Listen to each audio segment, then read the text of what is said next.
ഏഴാം ക്ലാസ്സിലെ പുതിയ സിലബസ് അനുസരിച്ചിട്ടുള്ള 2024-25 അടിസ്ഥാന പാഠാവലി മലയാളം സെക്കൻഡ് ക്വസ്റ്റ്യൻ പേപ്പറും അതിൻ്റെ ആൻസേഴ്സാണ് ഈ വീഡിയോയിൽ. ഒന്നാമത്തെ പ്രവർത്തനം വായിക്കാം എഴുതാം. ചിറ്റാടയും വയൽപ്പൂക്കളും പിന്നെ തിളങ്ങുന്ന കുറേ ഓർമ്മകളും. പള്ളിക്കുന്നിലെ തിണക്കൽ തറവാട്ടിൽ അച്ഛൻ്റെ വിയോഗം തീർത്ത വറുതിയുടെ നാളുകൾ. വയറു നിറയെ ആഹാരം കഴിച്ചിട്ട് ദിവസങ്ങൾ എത്രയായി. ഉള്ളുപിടയുന്ന ആദിയുമായി അമ്മ, നെടുവീർപ്പുമായി അരികിൽ സഹോദരങ്ങൾ. തിണക്കൽ പത്മനാഭൻ നായർ ലോകം ആദരിക്കുന്ന ടി പത്മനാഭൻ എന്ന എഴുത്തുകാരനായതിനു പിന്നിൽ നീന്തിക്കടന്ന ദുരിതക്കടലുകൾ ഏറെയാണ്. പത്മനാഭൻ്റെ മനസ്സിൽ ഇപ്പോഴും ആ കുട്ടിയുണ്ട്. അവനൊഴുക്കിയ കണ്ണുനീരിൻ്റെ ഉപ്പുരസമുണ്ട്. ആ ലവണാംശമാണ് പത്മനാഭൻ എഴുതിയ കുട്ടികൾ പ്രധാന കഥാപാത്രമായി വരുന്ന കഥകളിൽ പല രീതിയിൽ നാം അനുഭവിക്കുന്നത്. ബാലകൗമാര മനസ്സുകളുടെ അനുഭവ പ്രപഞ്ചത്തിലേക്കുള്ള ജാലകം മലയാള ചെറുകഥയിൽ ആദ്യം തുറന്നിട്ടത് പത്മനാഭനാണ്.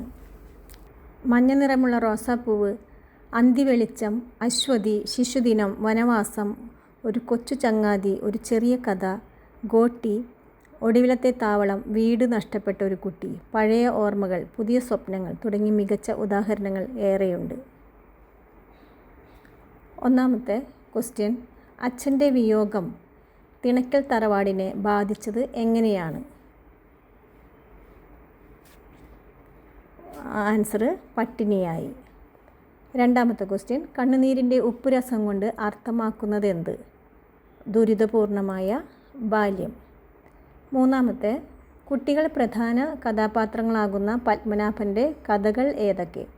അന്തിവെളിച്ചം, അശ്വതി, വനവാസം. നാലാമത്തെ, കുട്ടികളുടെ അനുഭവങ്ങളെ പത്മനാഭൻ സർഗാത്മകമായി അവതരിപ്പിച്ചത് എവിടെ? ചെറുകഥയിൽ. അഞ്ചാമത്തെ ക്വസ്റ്റ്യൻ, എഴുത്തുകാരനെ രൂപപ്പെടുത്തുന്നതിൽ അനുഭവങ്ങൾക്ക് വലിയ പങ്കുണ്ട് എന്ന പ്രസ്താവന ടി പത്മനാഭനെ പ്രസക്തമാക്കുന്നത് എപ്പോൾ? കുട്ടികൾ കഥാപാത്രങ്ങളാകുന്ന രചനകൾ പരിശോധിക്കുമ്പോൾ. രണ്ടാമത്തെ പ്രവർത്തനം പ്രതികരണക്കുറിപ്പ്. കാടുകാക്കും കാട്ടുമക്കളെ, കാടിനുയരാം കാട്ടുമക്കളെ, കാടുപോറ്റിയ കാട്ടുമക്കളെ, ചേർന്നു നിൽക്കണം നമ്മളെന്നും.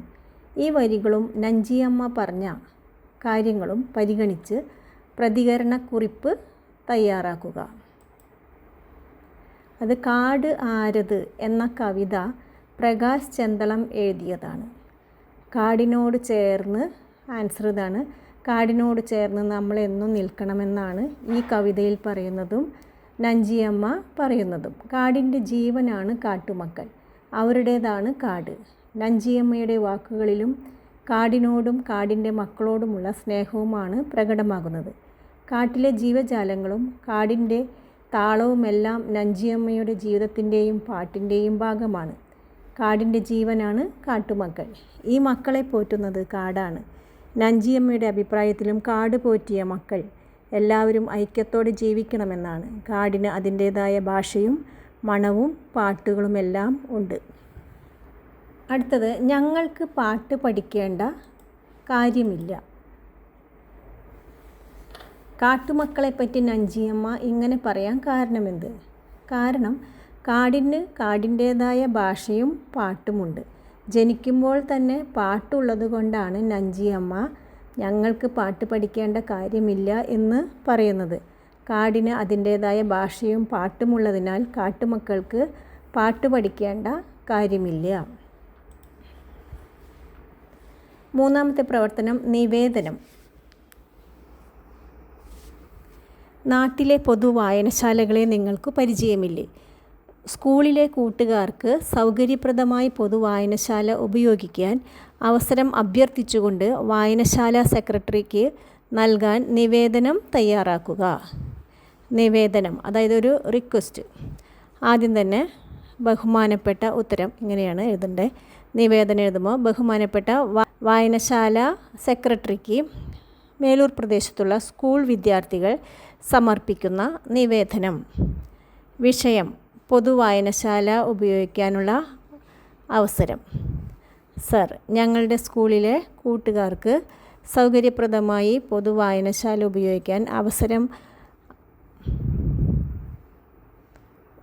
അഭ്യർത്ഥിച്ചുകൊണ്ട് കൊണ്ടാണ് ഈ നിവേദനം. കുട്ടികളുടെ അറിവ് വർദ്ധിക്കുന്നതിനും അവരിൽ വായനാശീലം വളർത്തുന്നതിനും പൊതുവായനശാല ഉപയോഗിക്കാൻ അവസരം നൽകണമെന്ന് അപേക്ഷിക്കുന്നു. ഈ വിഷയം പരിഹരിക്കുന്നതിന് എത്രയും വേഗത്തിൽ നടപടി സ്വീകരിക്കണമെന്ന് അപേക്ഷിക്കുന്നു. വിശ്വസ്തയോടെ സ്കൂൾ ലീഡർ. ഡേറ്റ് എഴുതുക, പ്ലേസ് എഴുതുക. 4ാമത്തെ പ്രവർത്തനം ആസ്വാദനക്കുറിപ്പാണ്. ഉച്ചക്കഞ്ഞി. ഇന്ന് എന്തു പറ്റി? ഉഷാറായി വർക്ക് ചെയ്തു വന്നിരുന്ന ജോസ് ഇന്ന് വർക്കേ ചെയ്തില്ല. മടിയൻ കുഞ്ചു എണീക്ക്. സൗദാമിനി ടീച്ചർ 2 പെട കൊടുത്തു. പഠിക്കാൻ സമയം കിട്ടിയില്ല. 2 ദിവസം ഒഴിവായിരുന്നല്ലോ. കളിയാക്കിക്കൊണ്ട് ഹംസമാഷ് ഒരു നുള്ളു പാസ്സാക്കി. ഇന്നലെ രാത്രി പണിയെടുക്കാൻ പോയിരുന്നോ? ഉറക്കം തൂങ്ങി. ചന്ദ്രൻ മാഷ് ചെവി പിടിച്ചു തൂക്കി. ഇൻ്റർവെല്ലിന് ക്ലാസ്സിൽ ഒരു കരച്ചിൽ. കുട്ടികളാരുമല്ല കരയുന്നത്. പിന്നെ അവസാനം ഒരുത്തൻ ബാഗ് തുറന്നു. ഒറ്റച്ചാട്ടം ഒരു കാറിലും. എനിക്ക് ചോറും പയറും വേണേ. ജോസിൻ്റെ ചോറുപാത്രം വല്ലതും കണ്ടിട്ട് 2 ദിവസമായിരുന്നു. യദുകൃഷ്ണൻ എൻ എഴുതിയതാണ്. കഥ വായിച്ചില്ലേ? കഥയ്ക്ക് ഒരു ആസ്വാദനക്കുറിപ്പ് എഴുതാനാണ് പറഞ്ഞിരിക്കുന്നത്.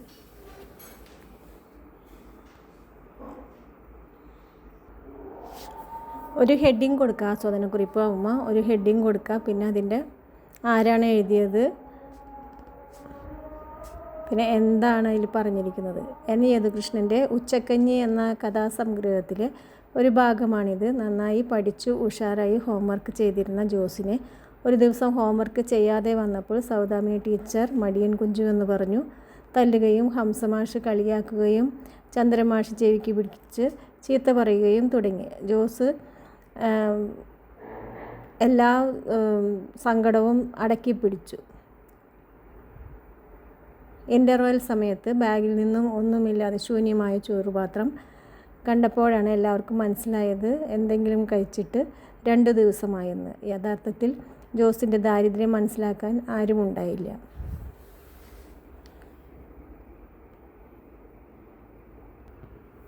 അഞ്ചാമത്തെ പ്രവർത്തനം ഉപന്യാസമാണ്.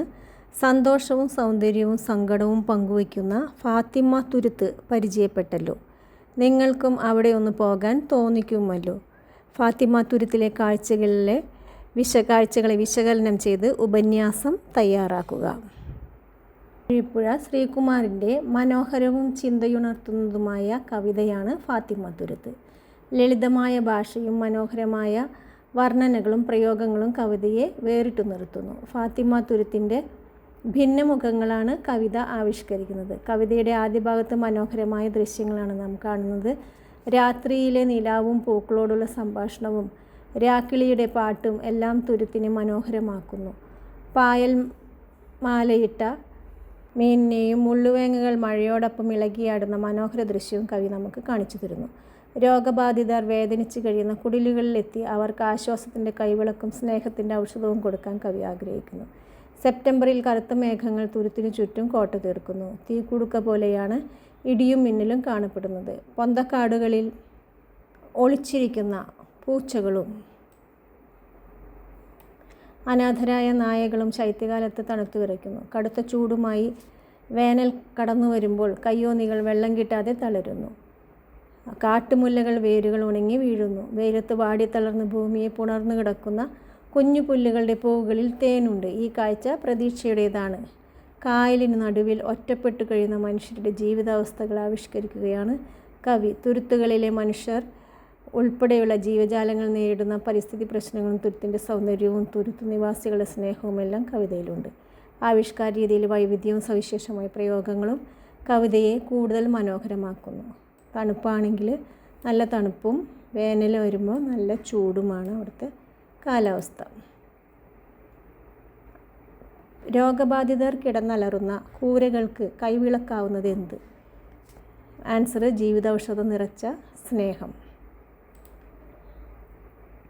അടുത്തത് കാർട്ടൂൺ വിശകലനക്കുറിപ്പ്. ഇവിടെ ഒരു ചിത്രം കൊടുത്തിട്ടുണ്ട്. അത് കാർട്ടൂൺ വിശകലനം ചെയ്ത് കുറിപ്പ് തയ്യാറാക്കുക. കാർട്ടൂൺ വിശകലനം ചെയ്ത് ഒരു കുറിപ്പ് തയ്യാറാക്കുക. ഒരു പാരഗ്രാഫ് എഴുതണം. പിന്നെ പൂച്ചയെ രക്ഷിക്കാൻ ഒന്ന് ശ്രമിച്ചു നോക്കാം എന്ന പ്രസ്താവനയ്ക്ക് യോജിക്കുന്നത്. ഒരു കൈ നോക്കാം.